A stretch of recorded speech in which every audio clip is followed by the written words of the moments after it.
There we go, definitely. I'll stand here. Hi, everyone. My name is Janneke Blijlevens, and I'm telling you a little bit about a research program we delivered for Consumer Policy Research Centre, wherein we were trying to empower Victorians to switch energy retailers. The challenge that we were given, a market level one, is that at that time we were noticing a few malpractices or poor practices among the essential and complex services. And economic theory will tell us that, especially in these kinds of services, this can happen because of information asymmetry.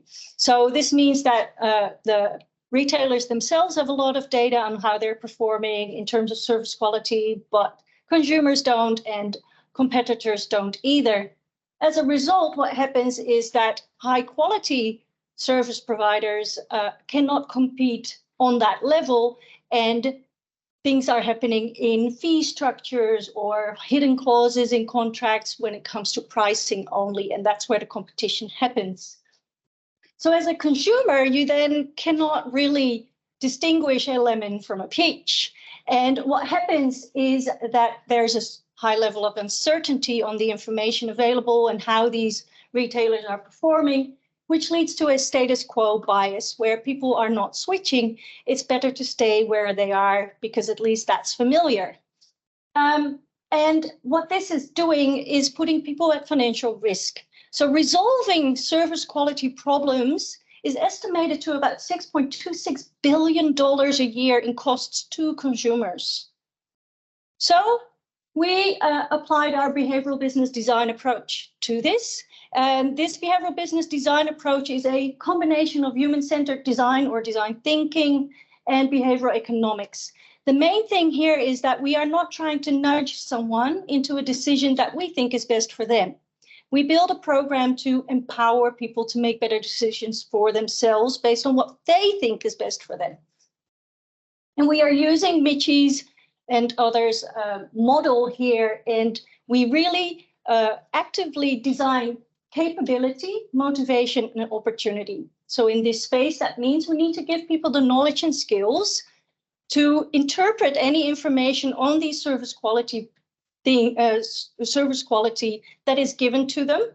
And we've already had a bit of a talk about literacy and reading capability, etc. We need to provide them with motivation to exhibit the behavior that we want to see, in this case, switching.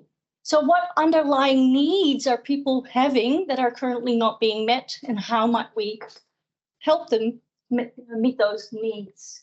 Finally, we need to give them the opportunity to use all of this and change their behaviors, such as prompting them at the moment of decision making. So the way we do this is first we go back to our consumers and we talk to them to understand what is driving their current behaviors or not switching, and what is it that might motivate them to make better decisions for themselves. Very clearly, trust was an issue, and they told us that they need to see more transparency, obviously, in the fee structures, etc. They want to experience agency, so they don't want to be told what contract is best for them. They want to make that decision for themselves based on the information they're given. Convenience, if I'm switching, it needs to be easy. I don't want to resolve issues.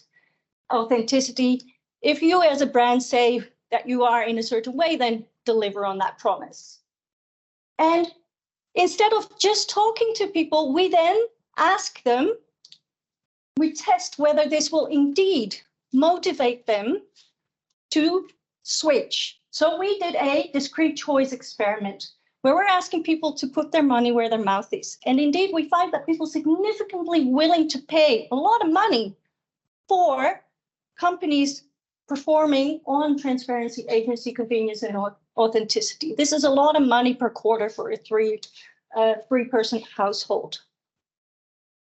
Then we need to start to design the information that people need to be able to fulfill those needs that are currently not being met.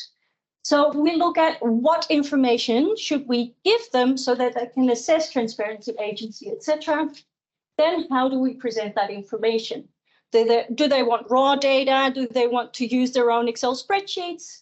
Do they want reviews? Lots of people consider others' opinions in their decision making? Do they want experts in the energy space to provide a ranking or a rating? Or do they want bar graphs or pie charts? Well, we find that they want ratings and rankings. They don't like bar charts. Then we test whether this is indeed helping them understand the information and use it to identify the better company. And they did.